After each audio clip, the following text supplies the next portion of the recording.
Hello guys! ఈరోజు అయితే షాప్‌లో ఉన్నప్పుడు మా అక్క కాల్ అయితే వచ్చింది.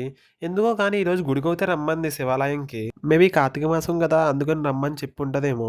సరేలే ఇంక బండేసుకొని గుడికైతే వెళ్ళిపోయాను. అక్కడ వెళ్ళగానే నాకు ఒక అమేజింగ్ వ్యూ అయితే కనపడ్డది. దాని గురించి అయితే నాకు పెద్దగా తెలీదు. మీకేమైనా తెలిస్తే కామెంట్ అయితే చేయండి. మీకు కూడా ఆ వ్యూ చూపిస్తాను చూడండి. అక్కడ ఆ ప్రోగ్రామ్ అవ్వగానే నేనైతే టెంపుల్ లోపలికెళ్ళిపోయాను.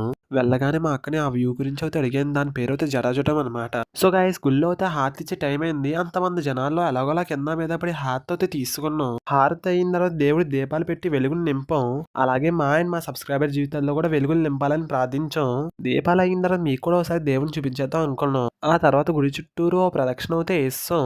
లాస్ట్ అండ్ ఫైనల్ గా ఆ మూమెంట్ అయితే వస్తుంది. అదే మన ప్రసాదం ఇచ్చే మూమెంట్. కానీ ఏదేమైనా ప్రసాదం తీసుకోవడానికి ఒక యుద్ధమే చేయాల్సి వచ్చింది. ఇంకా అన్ని పూజలు ప్రదక్షిణాలు చేసిన తర్వాత బయటకు అయితే వచ్చేసాం గుడి నుంచి. ఆ జటాజుటం అయితే ఇంకా కాలుతూనే ఉంది. నాకైతే నోరు తిరుగుతలేదు. మీకు ఏమైనా తెలిసి ఉంటే కమెంట్ అయితే చేయండి. So guys